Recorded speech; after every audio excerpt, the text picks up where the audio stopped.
Sveiki, kviečiu pasivaikščioti porcelianinėmis Vilniaus gatvėmis. Rankose laikau piešinį, nuo kurio, kaip ir nuo daugelio kitų piešinių, yra prasidėję daugybė mano piešiniais puoštų dalykų, daiktų. Bet žinoma, pats brangiausias man yra porcelianas. Tuoj viską parodysiu. Tiesiog susirašiau, galvoju, į jokią vieną minutę netilps.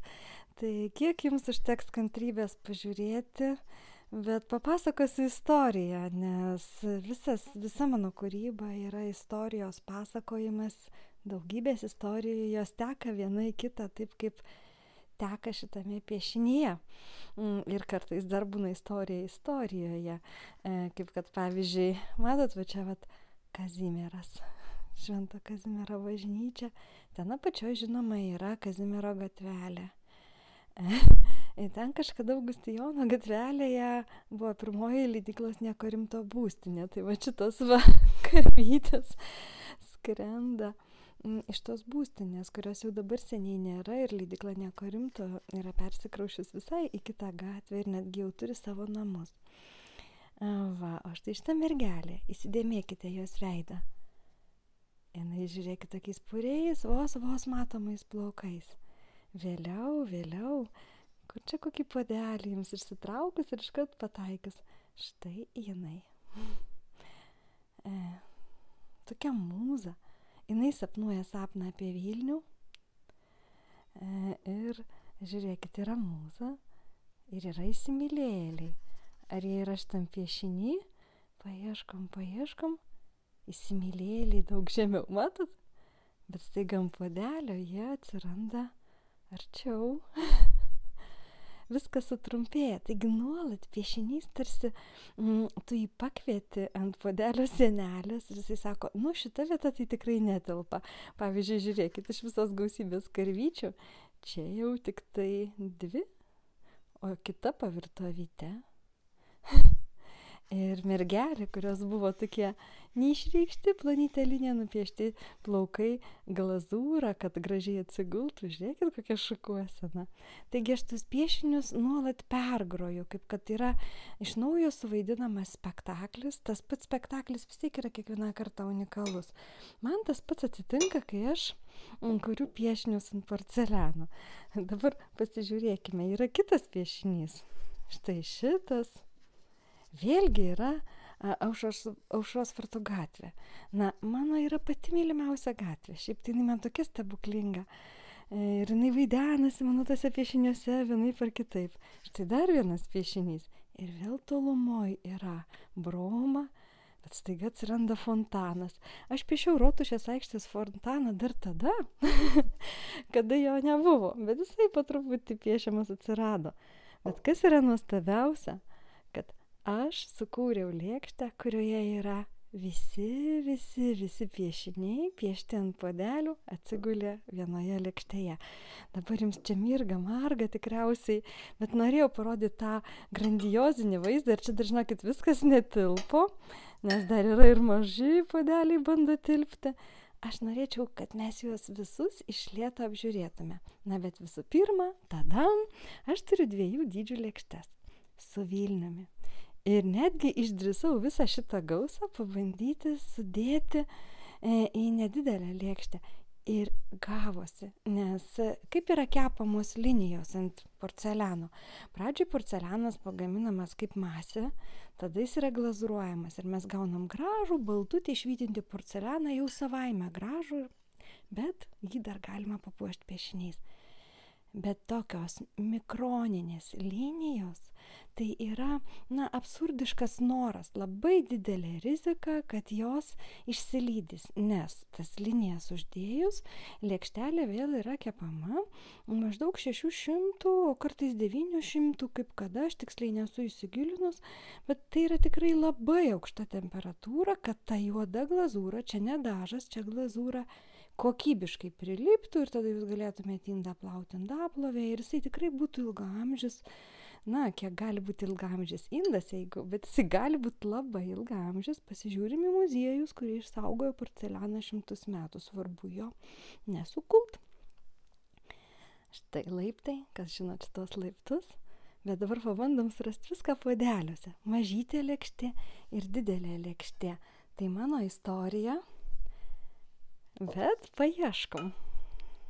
Vienas gražesnių puodelių, dizainas sukurtas tam, kad tikrai tokia mėgstama mano Vilniaus vieta prie Bernardinų, matosi Onos bažnyčia, 3 kryžiai ir yra nuostabūs Milošo laiptai ir vėlgi jie veda į Kazimiero gatvelę. Pažiūrim, kurie yra ant lėkštės. Ar mes turime tuos laiptus? Sukam, o štai ir Ona. Štai Ona ir laiptai. Ir Kazimieras. Matot? Štai jie. Gerai. O dabar žiūrim į kitą puodelį. Mažytis puodelis su Pilies gatve. Pilies gatvė žinoma, kad ir stilizuotai, bet anksčiau ir vėliau vis einant į viršų nueisite į Aušros vartus. Sparnai. Čia kažkada tai stovėjo mergelė, liko balandis. Pažiūrim, kasgi nuo šito puodelio atsikraustė į šitą lėkštę, kur mano Pilies gatvė. Sukam. Kur jinai? O štai ir ji. Beveik nematoma, kokia ir yra iš tiesų Pilies gatvė, siaurutė. Matot bromą ir šokanti moteris. Ir jinai irgi čia bus. O, šitame puodelėje šokančios moters nėra. Aušros vartai yra. Jūs vis dar matote va šitą va šokančią moterį? Kas įdomiausia, kad kitur mes ją rasime. Štai. Štai jinai šoka. Taigi moteris ant vieno puodelio šoka, ant kito ne. O Pilies gatvė yra visada. Aš tokia patenkinta, gavosi viskas. Iki tokių išprotėjusiai smulkių detalių, kur specialistai sakė, nu tu čia rizikuoji labai, bet viskas pavyko. Ir dabar žiūrėkit, įsimylėliai, jūs jau žinote šitą mūzą. Ir jeigu jinai nustojus šokti, eis toliau, sutiks įsimylėlių porelę kitą ir vėliau galės nueiti pro Aušros vartus, išeiti iš miesto ir po to sugrįžti.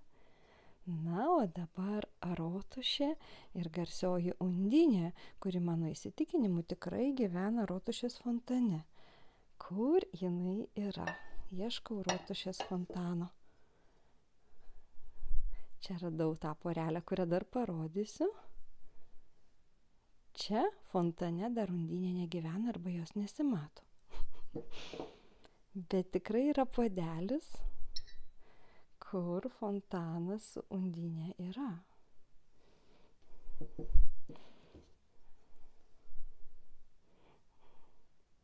Nu ir va, nors aš mintyse tikrai jį turiu, fontano nerandu. Radau! Štai.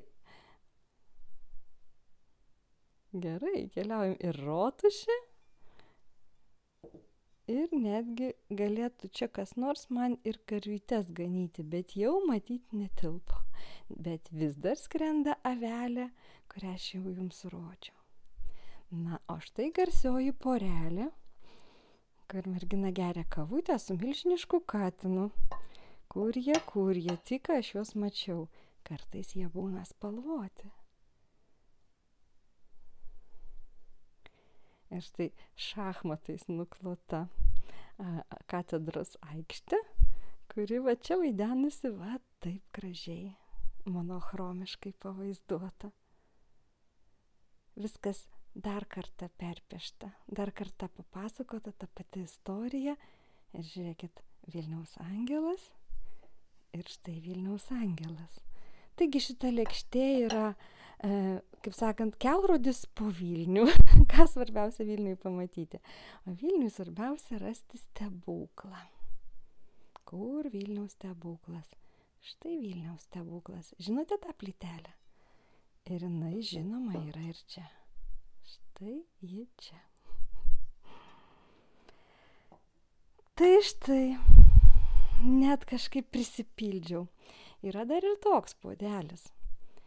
Ir kažką iš čia, pavyzdžiui, Kazimierą, arba vėlgi Aušros vartus, arba dar vieną angelą, arba štai tas didelis katinas išgėrė kavos ir nuėjo prisiglausti prie poeto, o poetas rado užupio undinę.